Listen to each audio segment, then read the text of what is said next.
नमस्कार, स्वागत है साहित्यिक झरोखा चैनल पर। आज हम करेंगे जयशंकर प्रसाद जी की रचना कामायनी और उसका कौन सा सर्ग कर रहे हैं हम? श्रद्धा सर्ग कर रहे हैं। तो आइए देखते हैं।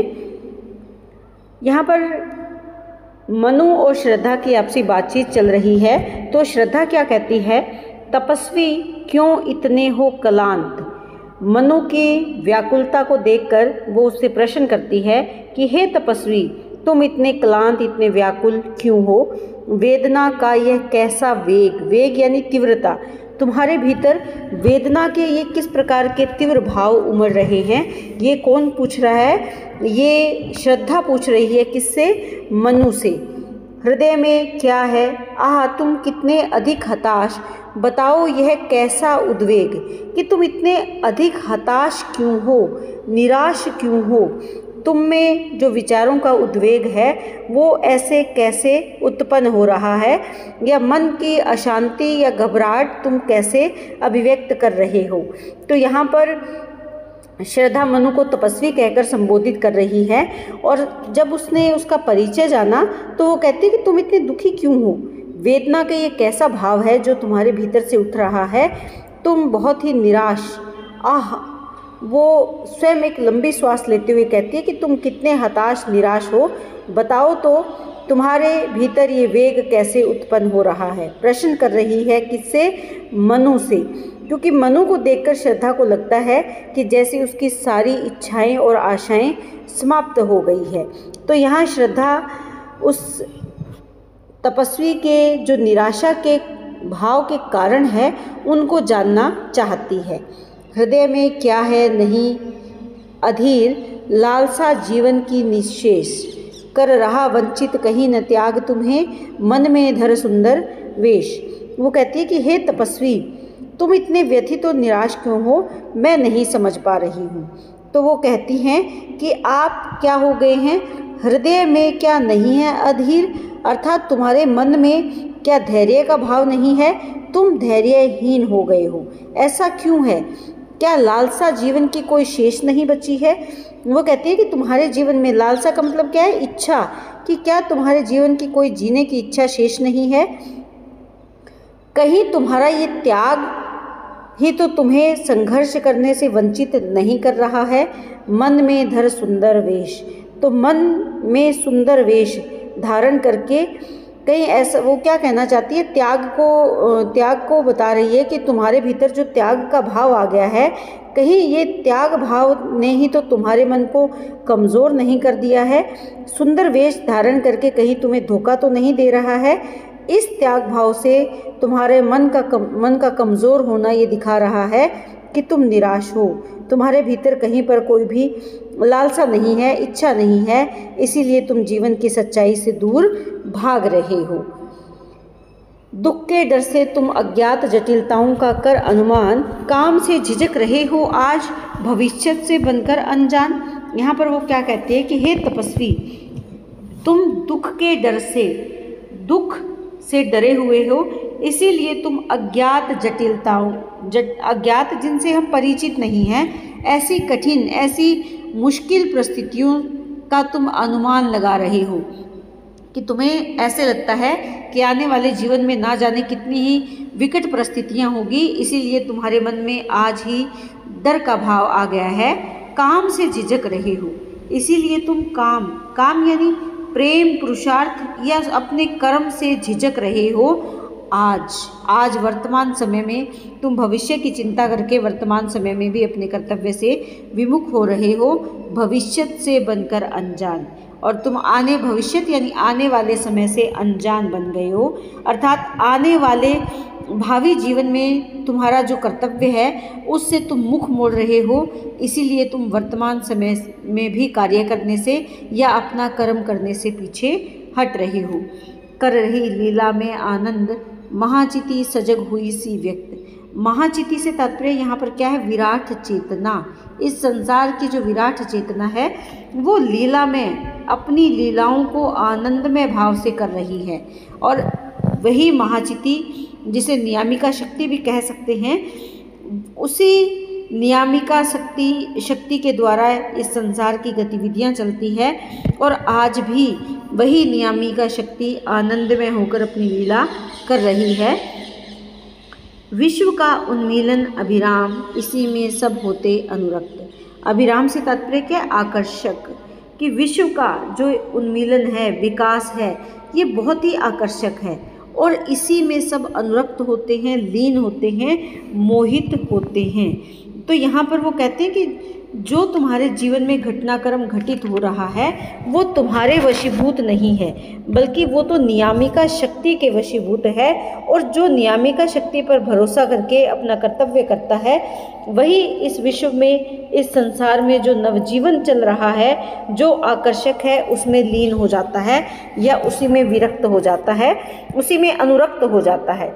तो कहने का भाव यहाँ पर क्या है कि अपने डर से दूर जाओ और जो घटनाएं घटित हो रही है उनको स्वीकार करो, उस अपने जीवन की सच्चाई को तुम अनुभव करो। और अज्ञात सत्ता ही पृथ्वी के विकास का मूल कारण है, इस भाव को तुम ग्रहण करो। काम मंगल से मंडित श्रेय स्वर्ग, इच्छा का है परिणाम, तिरस्कृत कर उसको तुम भूल बनाते हो असफल भवदाम। यहाँ पर वो क्या कहती हैं मनु को संबोधित करते हुए कि काम मंगल से मंडित। काम मंगल यानी कल्याणकारी कार्य, ऐसे कार्य जो मंगल में हो, कल्याणकारी हो। मंडित यानी सुशोभित है। श्रेय कल्याण, सर्ग यानी सृष्टि की रचना, इच्छा का परिणाम है। तो यहाँ पर वो क्या कहना चाहती हैं कि मनुष्य जीवन बिना पुरुषार्थ के व्यर्थ है, बेकार है। संसार में कल्याणकारी कार्य मंगलमय और प्रधान है, क्योंकि अगर इच्छा नहीं होगी तो कोई भी कार्य नहीं होगा। इच्छा का ही ये परिणाम है कि इस संसार में मंगलकारी कार्य होते रहे हैं और इसी मंगलकारी कार्यों से ही मानव का जीवन क्या है, श्रेष्ठ बनता है। तिरस्कृत कर उसको तुम भूल बनाते हो असफल भवदाम। अगर तुम इन कल्याणकारी कार्यों को तिरस्कृत करोगे, अर्थात अपने कर्तव्य से विमुख हो जाओगे, तो ये तुम्हारी भूल होगी। तुम अपने इसी भूल के कारण इस संसार रूपी घर में जो तुम्हारा कर्तव्य है उससे विमुख हो रहे हो। तो यहाँ पर वो कर्म को प्रधानता देते हुए उसे अपना कर्म करने के लिए प्रेरित कर रही हैं। दुख की पिछली रजनी बीच विकसता सुख का नवल प्रभात। यहाँ पर वो क्या कहती हैं कि जीवन में दुख उसी प्रकार आते हैं जैसे कि काल रात्रि आती है, या रात्रि के बाद जैसे सुबह हो जाती है, वैसे ही जीवन में दुख की रजनी है जो बीत चुकी है, उसके बीच में सुख का नवल प्रभात, नव प्रभात या प्रातःकाल जो सुख लेकर आ रही है। तो यहाँ पर श्रद्धा मनु से कहती है कि अपने जीवन में आए हुए दुखों से तुम्हें निराश होने की ज़रूरत नहीं है, बल्कि क्या करना है, तुम्हें इनका डट कर मुकाबला करना है, क्योंकि ये तो किसके समान है, काली रात के समान है, जिसके पीछे एक सुखद प्रभात या सुखद प्रातः तुम्हारा इंतज़ार कर रही है। काली रात्रि यानी दुख अगर है तो सुख का आना भी निश्चित है। इन दोनों के बीच में एक पर्दा यह झीना नील छिपाए है। इन दोनों के बीच में एक बहुत ही झीना, एक बहुत ही पतला पर्दा है जो इनके बीच में है, यानी एक बहुत ही बारीक सीमा है जिसको तुम्हें पहचानना है, जिसमें सुखगात है, जिसमें सुख देने वाला शरीर छुपा हुआ है। जीवन को अगर देखें तो दुखों का जीवन में बहुत ही महत्व है, क्योंकि दुख के कारण ही हम सुख के मूल्य को समझ पाते हैं। अतः दुख अपने साथ सुख का भंडार लिए रहते हैं, इसीलिए हमें अपने मन को कभी मैला नहीं करना चाहिए। यहाँ पर वो कहते हैं कि तुम अपने दुख को छोड़ दो, क्योंकि जल्द ही तुम्हारे जीवन में भी सुख का आगमन होगा और उसके बीच में एक बहुत ही झीना पर्दा है।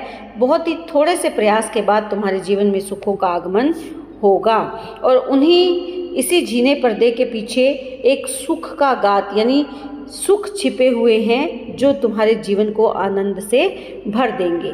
तो यहाँ पर जो श्रद्धा है वो मनु को बताती है कि दुख के बाद सुख और सुख के बाद दुख, यही प्रकृति का नियम है और प्रत्येक मानव को इसका सामना सजगता से करना चाहिए।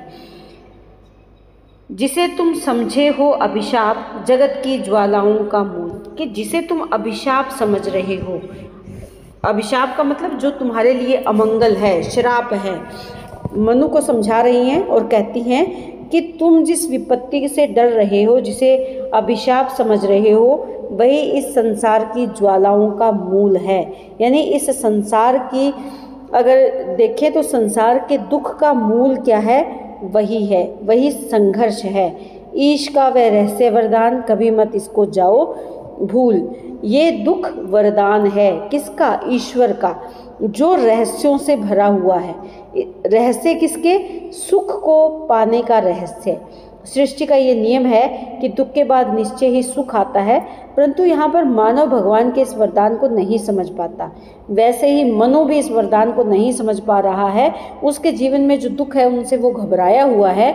इसीलिए श्रद्धा उसको समझा रही है कि तुम इस बात को कभी मत भूलो कि ये अभिशाप नहीं है, बल्कि ये वरदान है। यही जीवन का मूल है, जगत की सच्चाई है, और यही ईश्वर प्राप्ति का रहस्य भी है कि जीवन में दुख के बाद सुख और सुख के बाद दुख आता है। इस बात को तुम्हें कभी भी नहीं भूलना चाहिए, बल्कि संघर्ष करना चाहिए, क्योंकि संघर्ष करने से ही विजय की प्राप्ति संभव है। विषमता की पीड़ा से व्यस्त हो रहा स्पंदित विश्व महान। यहाँ पर वो क्या कहती हैं कि विषमता, विषमता किस चीज़ की है? सुख और दुख की विषमता। इसी पीड़ा से व्यस्त हो रहा ये संपूर्ण स्पंदित ये विश्व, ये संसार जो महान है, ये इसी से ऊर्जावान है, इसी से गति है। इसमें स्पंदन का मतलब क्या है? उसमें जीवन है, गतिशीलता है। तो तुम्हें इस विषमता से डरना नहीं चाहिए। यही दुख सुख विकास का सत्य, क्योंकि यही दुख और सुख ही विकास का वास्तविक सत्य है। यही भूमा यानी पृथ्वी का मधुमेह दान है, ये पृथ्वी की मधुर देन है। तुम्हें इससे डरना नहीं चाहिए, क्योंकि सुख और दुख तो एक दूसरे के पूरक हैं। ये दोनों तो ईश्वर के वरदान है। मनुष्य को खुशी खुशी इस बात को स्वीकार कर लेना चाहिए। तो उम्मीद करती हूँ कि ये व्याख्या आपको बहुत अच्छे से समझ में आ रही है। इसी तरह चैनल से जुड़े रहें, लाइक करें, शेयर करें, सब्सक्राइब करें।